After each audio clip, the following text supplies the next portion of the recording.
I found out my fiancée and her best friend were in a homosexual relationship and only saw me as an ATM. So I exposed her to her parents and canceled the wedding. At 28 M, met my fiancée 2 years ago. We dated for a while, and she seemed thrilled whenever we planned weekends away or dined at upscale places. I'll admit I was eager to make her happy. Before long, I proposed, and she accepted with an excited squeal, showing off the ring to all her social media followers.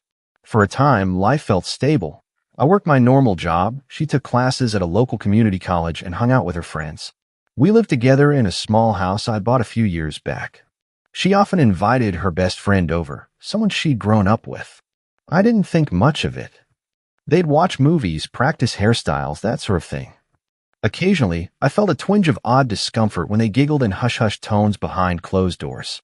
But I brushed it off as typical best friend banter. Everything shifted abruptly one weekend. I'd been scheduled for a short work trip, leaving on a Thursday and returning Sunday. My fiancée was all smiles, giving me a warm kiss goodbye, urging me to have a safe drive. She even teased, "Don't come back too soon, or I can't finish planning your surprise." I felt touched she was thinking of surprising me. Little did I realize how twisted that surprise would be. As it turned out, the trip ended a day early. My boss rearranged the schedule, so I wrapped up Saturday afternoon and decided to drive back immediately, hoping to catch my fiancée off guard in a good way. The entire ride, I pictured waltzing into the house, her lighting up with happiness. Maybe we'd order takeout and watch a show. That excitement carried me right up to my front door. I unlocked it quietly, intending to tiptoe in for a playful "honey, I'm home" moment. But as soon as I stepped inside, I heard sounds, ones that left no room for innocent interpretation. Confusion bled into alarm. Then I saw them. My fiancée and her best friend entangled on our living room couch, locked in a sexual act so blatant there was no mistaking it. My first instinct was to exclaim, "What the hell is going on?" My fiancée shot upright, a flash of shock in her eyes. Her friend scurried to cover herself. For a split second, no one spoke.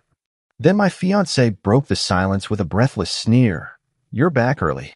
That dismissive tone stung worse than the betrayal itself. I demanded an explanation, demanded they put some clothes on and talk to me like rational adults. Her best friend mumbled something, darted for the guest bathroom to collect herself. My fiancée, though, barely bothered to hide her scorn. She started rattling off how I'd ruined their evening. I was still reeling, my voice shaking as I asked if this had been going on behind my back the entire time. Her reaction was disturbingly casual, as though I were an annoying intruder in my own living room. I tried to compose myself, but anger and disbelief tangled in my gut. I pressed her for answers. Finally, in a fit of exasperation, she stood there, arms folded, and said something that snapped my last thread of composure. "Look, you were just the provider in our relationship. She and I have been together for a while. But you had a house, money, and you were gullible enough not to notice." She shrugged, as if explaining that the sky was blue. Hearing that forced me into an out-of-body moment of shock. All those months where I'd paid for her dinners, covered expenses, showered her with gifts, were apparently just fueling a lie. I scoured the living room for any hint this was some twisted joke, but the scorn on her face was too real. My entire relationship seemed like a farce. Through the haze of betrayal, I remembered there was a CCTV camera discreetly mounted in the far corner of the living room. I'd installed it for security reasons, in case of break-ins when we traveled. It recorded everything, visual and audio. The realization offered me some dark sense of leverage. The heartbreak didn't vanish, but a part of me recognized I had a way to confirm what I'd witnessed, to ensure she couldn't gaslight me or spin a different story. I told her coldly to get her best friend out of my house. We were done. In that moment, she hissed a few insults under her breath, but she must have noticed the severity in my eyes, because she retreated upstairs to gather her friend's belongings. I just stood in the living room, arms crossed, waiting for them to leave, uncertain of what the next step would be. The following few minutes stretched like an eternity. My fiancé's best friend emerged first, face flushed with embarrassment, or perhaps just irritation. She shot me a glare, as if I were intruding on her personal time. Then my fiancé sought her down with a bag, not even bothering to mask her contempt. She paused by the door, looked me square in the eye, and said, "Don't even think about telling anyone. No one will believe your side." Then both of them slipped out, letting the door slam. My mind raced. Her threat rang hollow, especially with the existence of that camera footage. But I was still processing the betrayal. Part of me wanted to crawl into bed and pretend none of this had happened. Another part wanted to track her down and scream at her for everything. Ultimately, I just slumped on the couch, ironically the same spot I'd found them, feeling a swirl of anger, sadness, and a strange sense of grim resolve. Eventually, I called a close buddy to vent, revealing only the barest details. He was floored, cursing my fiancée for her cruelty. That conversation, while short, reminded me I wasn't alone. It also sparked an idea. I needed to protect myself. She might try to spin this narrative. If she told her parents some twisted version, I could become the villain. That's when I decided to invite her parents over to lay everything out at once, along with the evidence. Our wedding was scheduled to happen in just a few months. Imagine if this came out after we tied the knot.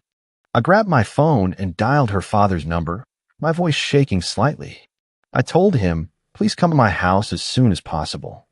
It's urgent, about the wedding and your daughter. There was confusion on the other end, but he agreed to drive over with his wife within the hour. They'd always seemed like decent folks, traditional, somewhat strict. I knew the news would devastate them, but I also felt they deserved to know the truth, given how soon the wedding date loomed. While awaiting their arrival, I queued up the CCTV footage on my laptop. The living room camera had recorded everything. The angles were crystal clear, the audio equally damning. That painful moment of discovering them in the act was right there, ready to be played. My heart pounded at the thought of rewatching it. But I needed it as proof, in case my fiancée tried to twist the story. Her parents arrived, looking confused and worried. I ushered them into the living room. They noticed my agitation, my clenched fists, my unsteady breathing.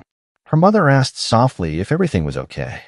I took a deep breath, motioned for them to sit, and then explained, your daughter betrayed me. She's been in a relationship with her best friend, and she openly admitted she only saw me as an ATM. Her father blanched. Her mother gasped.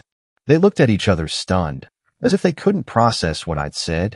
I could see the immediate reflex in them to deny it. Her mother asked, are you sure? Maybe there's a misunderstanding. That's when I opened my laptop and played a snippet of the footage. The moment I walked in, the words that my fiancé spoke so casually. Her father's expression darkened. He paused the video, perhaps not wanting to see more than necessary, then turned to me, eyes pleading. Where is she? He demanded. We need to confront her. I texted her, telling her to come home. At first, she refused. She claimed she was at a friend's place, likely the same best friend, though I didn't mention it. But once I dropped that her parents were with me, waiting to speak with her, she grew uneasy. She arrived about 30 minutes later, stepping into the house with forced bravado. Her parents immediately stood, confronting her. She tried to brush it off, rolling her eyes. I have no idea what's going on. He's making up insane accusations. Her father's voice shook as he said, he has video evidence. We saw part of it. Explain yourself. My fiancé's face paled. She started stammering excuses. It's just out of context. I was messing around. He's twisting things. I watched her spin a web of denial, claiming there was no homosexual relationship. That was a single silly moment. She even attempted to argue that I'd misunderstood the physical contact. We were just playing around, joking, she declared. Her mother looked torn, while her father's anger bristled beneath the surface. At that point, I calmly asked everyone to sit back down. I reached for my laptop again, ignoring her frantic protests to keep that closed. The truth was necessary, and I was beyond letting her manipulate the situation. I played enough of the footage to shatter any illusions. You could see her and her best friend intimately involved on the couch, their conversation making it clear this wasn't a fleeting joke. Then came the part where she basically declared I was just an ATM. Even her mother gasped, clutching her chest as though her heart might give out. My fiancé's face went through a rapid cycle of shock, fury, then desperation. She tried one last Hail Mary, claiming he's been forging evidence. But her father gave her a look that spoke volumes. He'd seen enough to know who was lying. Stop, he said in a tired, broken voice. This is humiliating. Her mother, eyes brimming with shame, turned to me and apologized. We had no idea. We're so sorry you went through this. Still, I could see my fiancée was panicking at the potential repercussions. She grew aggressive, ranting about how she wouldn't let me ruin her life. She hurled half-baked accusations, saying I was controlling, that I forced her into living under my roof, that she was seeking an emotional outlet with her best friend. I remained calm. Something about seeing the real her so clearly stripped away my illusions. I realized no argument or outburst on her part could overshadow the blatant truth we'd all just witnessed. Her parents demanded she gather her things. They didn't want her staying with me another night. I seized that opportunity to voice my final stance. The wedding is canceled. Consider any arrangement between us null and void. I want you out of my house by tomorrow. She tried to lash out, you can't just throw me out. But her father stepped in, telling her to respect my decision. The tension in the room was suffocating. Sputtering with anger, she spouted entitlements. You owe me for all these months I spent being your fiancé. That was rich, especially after hearing her brand me an ATM. I snorted at the hypocrisy. I don't owe you anything. In fact, you owe me an apology for wasting my time and humiliating me. Her father exhaled a ragged breath, apologizing again for his daughter's behavior. I couldn't help pitying him a little. He clearly had no clue about her double life and manipulations. My fiancée stormed upstairs to pack, slamming doors. Her parents lingered, offering me subdued apologies. They said they'd reimburse me for any deposits related to the wedding that might fall under their portion, though the subject of money was almost too painful to discuss. I planned to pay for the majority, but now I just wanted it all gone. Keep it, I said hollowly. I'm more concerned with my dignity than wedding expenses. After that, they ushered her out of the house, her mother helping lug suitcases to the car. My fiancé glared at me one final time. You think you've won? I'll tell everyone you're a bigot who can't handle a little experiment. I felt a flicker of rage at the cheap shot, but I merely shook my head. I don't care what you say. The footage speaks for itself if it ever comes to that. With that, she and her parents drove off, leaving me standing in the foyer amid a swirl of conflicting emotions, liberation, heartbreak, and a simmering sense of betrayal. For the next few days, I found myself going through the motions. Telling friends the wedding was off, canceling venue bookings, returning gifts with heavy explanations. My phone buzzed nonstop, relatives and friends wanting to know why. I kept the details vague, simply stating we had irreconcilable differences.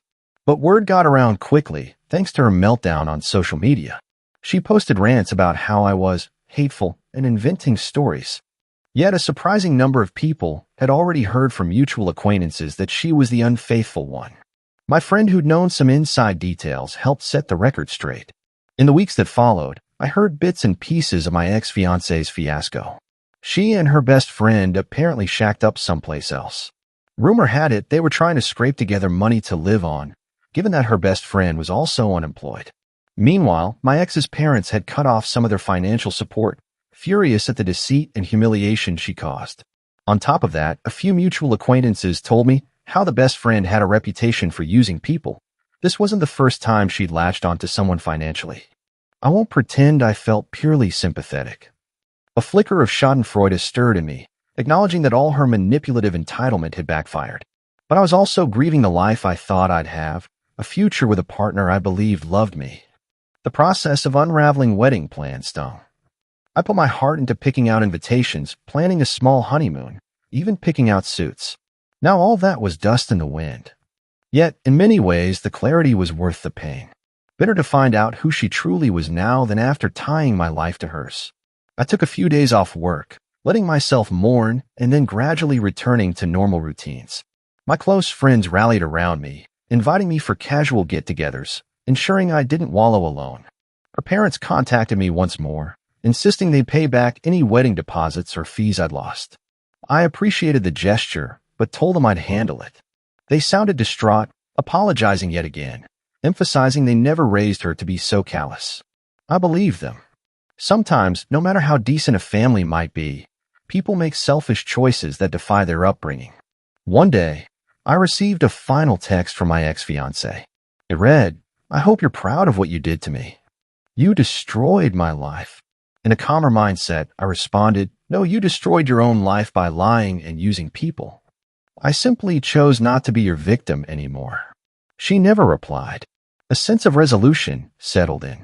Free from the elaborate deceit, I found I could breathe easier. There was no more worry about whether I was overspending to keep her happy, no anxious nights wondering why she and her friend were whispering behind closed doors. It was over. The wedding ring, ironically, sat in a drawer. I considered selling it or returning it for partial credit. Either way, it was just an object now, detached from any meaning. Sometimes, I replay the moment I walked in on them, like a cautionary tale. If I'd been more observant, maybe I would have noticed the red flags sooner. But regret is pointless now. I take solace in the fact that, in the end, I stood up for myself, confronted her with undeniable proof, and refused to be taken advantage of further.